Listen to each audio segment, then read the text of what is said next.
इन दिनों मैं देख रहा हूं कि colour politics, name change politics, और जैसा कि अभी मनीष जी ने बड़ी अच्छी बात कही कि उधर दोनों तरफ से कट्टर चलेगा।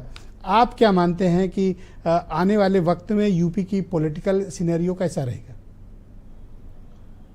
ब्रजेश जी, ये जो टोपी है और जो रंग है, ये हर पार्टी ने समय समय पर अलग अलग रंग और अपनाया है और टोपी उनकी रही है। इसमें एक गौरवशाली इतिहास टोपी का भी रहा है, चाहे आज़ादी के आंदोलन के समय हो, आज़ादी के बाद के समय जो हमारे नेता पहनते थे, और विभिन्न राजनीतिक दलों की जो अपनी टोपी है और अपना उनका रंग है।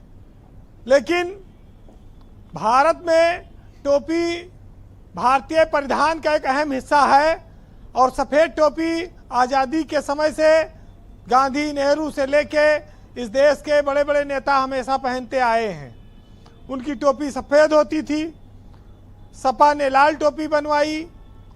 चुनाव में भाजपा वाले भगवा टोपी पहनते हैं और टोपी के साथ अब गमछा भी अलग अलग पार्टियों का रंग का प्रतीक है। मायावती के लोग नीला गमछा पहनते हैं, ओम प्रकाश राजभर के लोग पीला गमछा पहनते हैं, लोकदल के लोग हरा गमछा पहनते हैं और भाजपा के लोग भगवा गमछा पहनते हैं। तो टोपी और गमछा दोनों अपने आप में एक पहचान बना हुआ है। ओम प्रकाश राजभर ने जब मंत्रिमंडल में वो शामिल हुए तो उन्होंने कहा था कि अब पीला गमछा ही थाने पर ओम प्रकाश राजभर की पहचान है। पीला गमछा पहन के जाओगे, अपने आप थानेदार सलूट मारेगा। और इसको लोग देख भी रहे हैं। ब्रजेश जी, हमारे देश में टोपी पहनना कोई बुरी बात नहीं मानी गई, टोपी पहनाना बुरी बात मानी गई है और जो पहनाता है वो फराडिया कहलाता है। तो ये इसको थोड़ा से देखना और समझने वाली बात है। पहनाना तो हमारे यहाँ थोड़ा गलत संदर्भ में लिया जाता है। सही कह रहे हैं। वही चीज है। देखिए, हम लोगों को नहीं बदल सकते, लेकिन हम उनके साथ अपने रिश्तों को जरूर बदल सकते हैं। और कहा गया है कि जहां पर रहने में तकलीफ हो वो जगह बदल देनी चाहिए। सबसे ज्यादा रंग बदलने में तो नेता माहिर हैं। हर चुनाव में ये पार्टी बदल देते हैं और एक दूसरे को जिसको कोसते हैं आजकल उसी को गले लगाते हैं।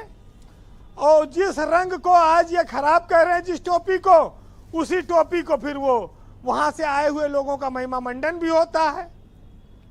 तो ये कौन सा ऐसा भाई स्नान है और ऐसा नहर में नहा के पवित्र होके निकलते हैं कि वो कल तक तो खिलाफ पार्टी में थे तो बुरे थे, हमारे साथ आ जाए तो साफ सुथरे हो गए, उजले हो गए। तो ये बड़ी एक समस्या है।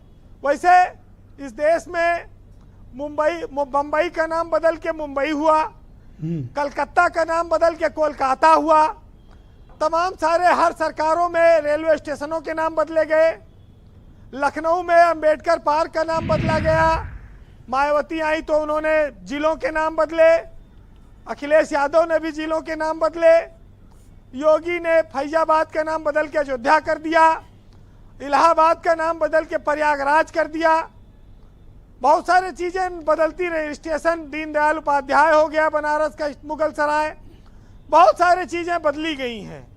लेकिन आज भी इस देश में चाहे मुगल कालीन हो, चाहे अंग्रेजों के ज़माने की चीज़ें हों, तमाम मकबरे, स्तूप, ऐसी स्थापत्य कलाएं मौजूद हैं जो बताती हैं कि जो प्राचीन इतिहास है वो उसकी निशानियां हैं, वो कैसा था। अब किसको किसको मिटाया जाएगा, कौन कौन चीज़ें आगे रहेंगी, ये सियासत अपने हिसाब से तय करती है। इस पर बहुत गंभीरता से परेशान होने की जरूरत नहीं है। भाजपा का हिंदुत्व का अपना एजेंडा है।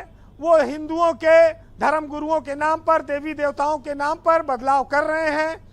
वो अपने धार्मिक हिसाब से अयोध्या और प्रयागराज और तमाम स्टेशनों के उन्होंने नाम बदले हैं।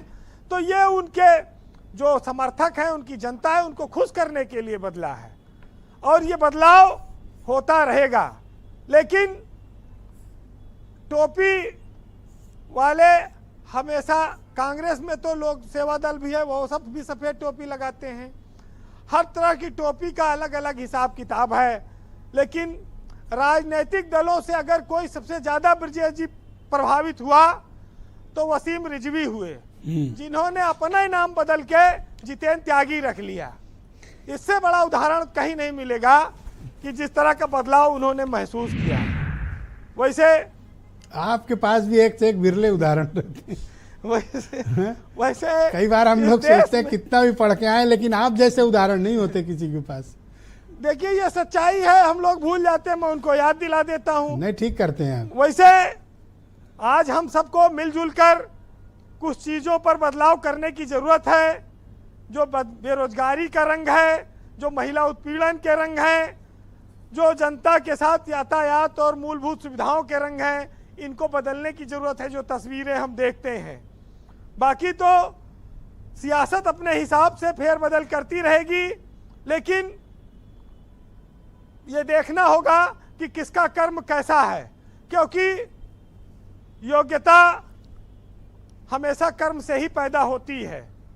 कोई व्यक्ति जो भी पैदा होता है वो हमेशा जन्म से शून्य रहा है। कंक्लूड करें जी, है ना। तो ये जरूर है कि इंसान अगर करवट लेगा तो उसकी दिशा बदलेगी, और अगर वक्त करवट लेगा तो वो पूरी दशा बदल देगा। तो वक्त करवट पर है। कल कांग्रेस थी, आज भाजपा है। बहुत सारी तस्वीरें रोज बदल रही हैं, बदलती रहेंगी। इन पर बहुत ज़्यादा ऐतराज करने की जरूरत नहीं है। आनंद लीजिए और जीवन को आगे प्रगति के पथ पर ले जाइए। हर आदमी सुख चैन की जिंदगी चाहता है, गुंडागर्दी से मुक्ति चाहता है। किसी को कपड़ा पहनने से, गुंडागर्दी से कोई लेना देना नहीं है। चश्मा लगाकर भी लोग गुंडाई करते हैं, बड़ी बड़ी गाड़ियों में बैठ के भी गुंडाई करते हैं लोग। तो फिर गाड़ियों का भी रंग देखा जाएगा। तो सुनिएगा कि ना अपना नाम ना चेहरा बदल के आया हूं, अब की बार मैं रास्ता बदल के आया हूं। और मुझे खबर है कि दुनिया बदल नहीं सकती, इसीलिए मैं इस बार चश्मा बदल के आया हूं। और वही सलूक, वही भीख चाहता हूं, मैं वही फकीर हूं, इस बार कांसा बदल के आया हूं। और वही असीर हूं और वही मेरी हकीकत है, मैं इस जहान में पिंजरा बदल के आया हूं। बहुत शुक्रिया वीरेंद्र जी, आपका बहुत बहुत धन्यवाद हमारे साथ जुड़ने के लिए।